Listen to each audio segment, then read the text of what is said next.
কলে চলে যাই। কে আছেন এখন লাইনে? আপনার প্রশ্নটি করুন প্লিজ। হ্যালো, আসসালামু আলাইকুম। ওয়ালাইকুম আসসালাম। জি, আমি সুমাইয়া বলছি। আসলে আমার প্রশ্নটি হচ্ছে, আমি 2023 এর সেপ্টেম্বর ইউকেতে আসি স্টুডেন্ট হিসেবে। হুম, তো হুম। তারপর আমি স্টুডেন্ট থাকাকালীন সময় একটা কেয়ারে আমার জব হয়। তো আমার ওই আমার স্টুডেন্টশিপ শেষ হওয়ার সাথে সাথে আমাকে কজ দেওয়ার কথা ছিল। কিন্তু আমি ম্যাটারনিটি লিভে চলে যাই, যার জন্য আমাকে আর কজ দেয়নি ওনারা। তো এখন আমি কজ যখন চাইতে গেলাম, তারা বলল যে এখন পিএসডব্লিউ তে যাও, তারপর পিএসডব্লিউ শেষ হওয়ার 3 মাস আগে তুমি কজ পাবা। তো এখন এর মধ্যে তো রুলস তো চেঞ্জ করে ফেলছে যে কেয়ার ভিসা মানে সুইচ করা যাবে না এরকম। তো আমার কোশ্চেন হচ্ছে, আমি কি পিএসডব্লিউ থেকে কেয়ার ভিসাতে সুইচ করতে পারবো? আমার 2027 ফেব্রুয়ারিতে ভিসা শেষ হয়ে যাবে। আচ্ছা, খুব চমৎকার প্রশ্ন করেছেন, ভালো প্রশ্ন করেছেন। আম, পারবেন, কিভাবে পারবেন এটার কিছু শর্ত আছে। খুব মনোযোগ দিয়ে একটু কাইন্ডলি শুনুন, ঠিক আছে? সেটা হচ্ছে এই কেয়ার ভিসার 22শে জুলাইয়ের পরেরটাই আমি আপনাদেরকে বলি, কারণ আপনি অ্যাপ্লাই করবেন যেহেতু এমপ্লয়ার বলে দিয়েছে যে যখন পিএসডব্লিউ শেষ হবে তার 3 মাস আগে এটা দেওয়া হবে। তো সেইটা সেই সময় দিলে আপনি পারবেন কি পারবেন না? আপনি বলেছেন 2027-এর কোনো এক সময় আপনার বর্তমান যে পিএসডব্লিউ ভিসা সেটা শেষ হবে। ওকে, এটার রুলটা হচ্ছে 22 তারিখ থেকে যেটা হতে যাচ্ছে, 22শে জুলাই তারিখ থেকে, যে ওভারসিজ থেকে কেয়ার ওয়ার্কার আনা একেবারে বন্ধ। আমি এই যে আলোচনাটা করছি টোটাল কেয়ার ওয়ার্কার ভিসা 22 তারিখের পর থেকে কি হবে সেটা নিয়ে। Care worker and senior care worker, এই কোড হচ্ছে 6135 6136। প্রিভিয়াসলি গত বছরের এপ্রিলের 4 তারিখের আগে থেকে এটা ছিল 6145 6146। সো 6145 6146 এবং 6135 6136, এই দুইটাই 2010 আর 2020-র কোড। এগুলো অনুযায়ী কি হবে এখন ওনাদের 22শে জুলাইয়ের পরে? এক নাম্বার হচ্ছে ওভারসিজ থেকে যে অ্যাপ্লিকেন্টস কেয়ার ওয়ার্কার আনা, এটা কমপ্লিটলি বন্ধ, ঠিক আছে? আর আনা যাবে না ওভারসিজ থেকে কেয়ার ভিসা, এই দুইটা কোডে আর আনা যাবে না। এবার একেবারে স্টপ, ফুলি স্টপ, শেষ এটা। ইন কান্ট্রিতে কি করা যাবে? ইন কান্ট্রিতে অলরেডি যারা কেয়ার ভিসায় আছেন, অলরেডি এখন কেয়ার ভিসায় আছেন 6135 অথবা 6136, অথবা এর আগে থেকেই ছিলেন কেয়ার ওয়ার্কার ভিসায়, তারা যদি পরবর্তীতে আবার এক্সটেনশন করতে চান 22 তারিখের পরে, সেটা ওনারা করতে পারবেন। এই গেল একটা গ্রুপ। আর আরেকটা হচ্ছে যারা অন্য কোনো ভিসাতে আছেন, লাইক পিএসডব্লিউ, কোনো ডিপেন্ডেন্ট কিংবা স্টুডেন্ট, এই ধরনের কোনো ভিসায় আছেন, তারা কি এই কেয়ার ভিসায় 22 তারিখের পরে যেতে পারবেন কিনা, এটাকে বলা হয় সুইচিং। মাঝখানে যেটা বললাম যে যারা অলরেডি কেয়ার ভিসায় আছেন, এক কোম্পানি থেকে এখন আরেক কোম্পানিতে যাবেন, কিংবা নিজেদের কোম্পানি আবার ভিসা রিনিউ করবেন, কস্ট দিবে কোম্পানি, এটাকে বলা হয় এক্সটেনশন। কোনো কোনো ক্ষেত্রে চেঞ্জ অফ এমপ্লয়মেন্টও হতে পারে, যদি এমপ্লয়ার চেঞ্জ করা হয়, সেটাও এক ধরনের এক্সটেনশন, যার কারণ সে অলরেডি এই একই ক্যাটাগরির ভিসাতে আছে। আর যারা হচ্ছে অন্য ক্যাটাগরির ভিসাতে আছে কিন্তু এটাতে আসতে যাচ্ছে, তাদেরকে বলা হয় সুইচিং। ওকে, এমপ্লয়ারের জন্য এখন বেশ কিছু রেস্ট্রিকশন আছে। এটা চলে আসতেছে গত 9 এপ্রিল তারিখ থেকে। এমপ্লয়ারের রেস্ট্রিকশনটা কি? ইন কান্ট্রির জন্যই, আউট কান্ট্রি তো 22 তারিখে বন্ধই হয়ে যাবে। ইন কান্ট্রির জন্য এমপ্লয়ারের রেস্ট্রিকশন হচ্ছে, এমপ্লয়ার হয় নিতে হবে পুল থেকে। আপনারা জানেন যে ডিসপ্লেসড কেয়ার ওয়ার্কার ভিসা একটা মানে কেয়ার ওয়ার্কার করা হয়েছে ডিসপ্লেসড। এটা কারা? যারা এর আগে কেয়ার ভিসায় এসছেন কিন্তু ওনারা কাজ পাচ্ছেন না, অথবা কোম্পানির লাইসেন্স চলে গিয়েছে, ওনারা এখন কম আওয়ার কাজ পাচ্ছেন, এই নানান কিছু হচ্ছে, এনারা হচ্ছেন ডিসপ্লেসড কেয়ার ওয়ার্কার। ওনাদেরকে বলে দেওয়া হয়েছে যে যে এলাকায় থাকেন সেই এলাকা অনুযায়ী প্রত্যেকটা ওই পুলের একটা ইমেল অ্যাড্রেস করা হয়েছে। হোম অফিসের ওয়েবসাইটে গেলেই পাবেন। ডিসপ্লেসড কেয়ার ওয়ার্কার যদি লেখেন তাহলে সেটা সেই পুলের যে ইমেল অ্যাড্রেস, সেখানে ইমেল করে অ্যাপ্লাই করতে হবে কোনো একটা, যে কোনো ওপেন অ্যাপ্লিকেশন, এটা কোনো পার্টিকুলার কোম্পানির জন্য নয়, মানে পুলে অ্যাপ্লিকেশন ড্রপ করতে হবে। এই পুলের সাথে আবার ওই এলাকার যে কেয়ার কোম্পানিগুলো আছে তারা ওই পুলের মধ্যেও রেজিস্টার আছে, তারা ওই পুল থেকে পিক করতে হবে এমপ্লয়ি নেয়ার জন্য, ঠিক আছে? এই একটা অপশন।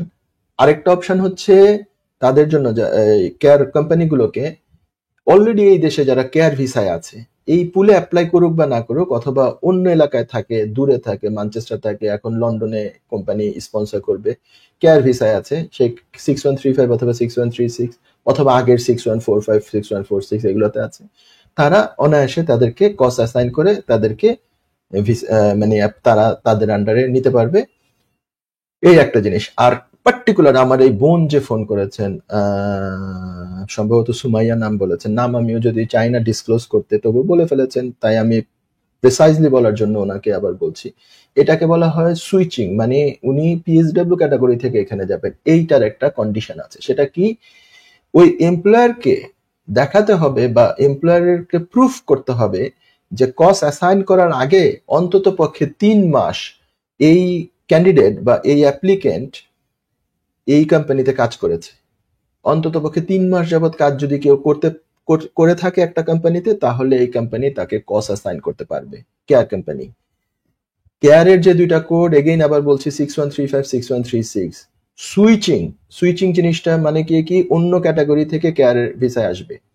এটা যদি করতে হয় তাহলে কস অ্যাসাইন করার আগে অন্তত পক্ষে 3 মাস যাবত ওই কোম্পানিতে কাজ করতে হবে। 3 মাসের এই পে স্লিপ এবং এভিডেন্স এগুলো দিতে হবে। আমি যেটা করতেছি সেটা হচ্ছে যে কসে গিয়ে স্পন্সর নোট দিয়ে দিচ্ছি যে 3 মাস এই তারিখ থেকে এই তারিখ ও আমার এখানে কাজ করেছে, এবং এমপ্লয়িকে অ্যাডভাইস করা হয়েছে অ্যাপ্লিকেশনের সাথে এই পে স্লিপ গুলো সাবমিট করার জন্য। এটা কসের স্পন্সর নোটেও দিয়ে দেওয়া, আমি প্র্যাকটিসে নিয়ে এসেছি, দিয়ে দিচ্ছি আমার যারা কেয়ার কোম্পানির আমি যাদের জন্য লিগ্যাল অ্যাডভাইজার হিসেবে কাজ করছি, যখন আমাকে বলা হচ্ছে কস অ্যাসাইন করার জন্য, আমি লেভেল 2 ইউজার তাদের, তো আমি সেটা ইউজ করছি সেভাবে, মানে সেভাবে আমরা এটা অ্যাসাইন করছি। এই বোনের জন্য তাহলে আমার পরামর্শ গিয়ে কি, আপনাকে ডেমনস্ট্রেট করতে হবে অন্তত পক্ষে 3 মাস যাবত কাজ করছেন। আপনি মাঝখানে বলেছেন যে ম্যাটারনিটি লিভে ছিলেন, তখন আপনি কাজ করতেন না বলেছেন। পরবর্তীতে এখন আপনি কাজ যদি কন্টিনিউ করেন, নিশ্চয়ই 3 মাসের চেয়ে বেশি হবে 2027-এ যখন আপনি আবার ওদের কাছ থেকে রিনিউ করবেন। তখন কিন্তু আমি আপনাকে অ্যাডভাইস করবো আপনি একবারে 5 বছরের কস নিবেন ওদের কাছ থেকে। ঠিক আছে? কেন 5 বছরের নিবেন? কারণ 2028-এর 22শে জুলাইয়ের পরে নতুন করে আর ওই কসও সে অ্যাসাইন করতে পারবে না, এই আপনাদের মতো যারা এদেরকে। আমি একটুখানি এতক্ষণ বললাম যেটা, সেটা আবার এক লাইনে আমি একটু স্ক্রিনটা শেয়ার করে দেই, এক অল্প একটু ইয়েতে। আমি এটা সিলেক্ট করে রেখেছিলাম, আপনারা নিশ্চয়ই দেখতে পাচ্ছেন।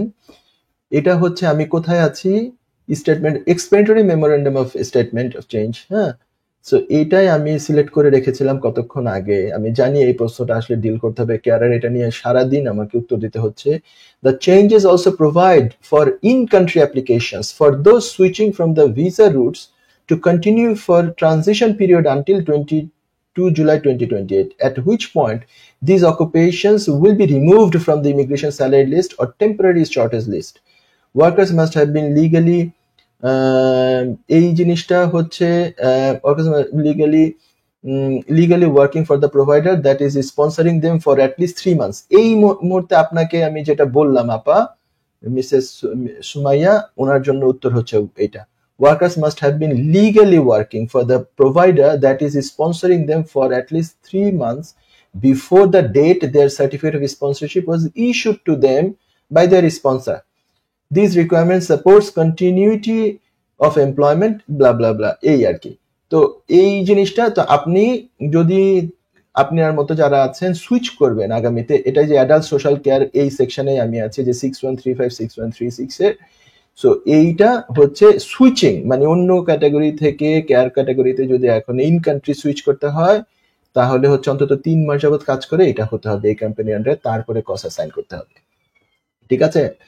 আশা করি আপনি তো প্রশ্ন উত্তর ইনশাল্লাহ পেয়েছেনই, এবং আপনার মতো অনেকে যারা ঘোরাঘুরি করতেছেন, চিন্তা ভাবনা করতেছেন, অনেক ঝামেলায় আছেন, অনেক মাথা খারাপ হয়ে যাচ্ছে, কি করবেন দিক বিদিক জ্ঞান শূন্য, কিছুটা হলেও হয়তো দিক নির্দেশনা পেয়ে থাকতে পারেন। ধন্যবাদ আপনার ফোনের জন্য, প্রশ্নের জন্য।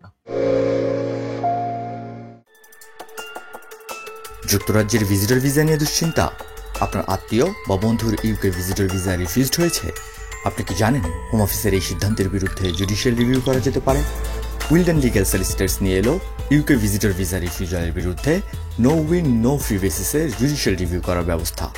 জি, ঠিকই শুনেছেন, নো উইন নো ফি।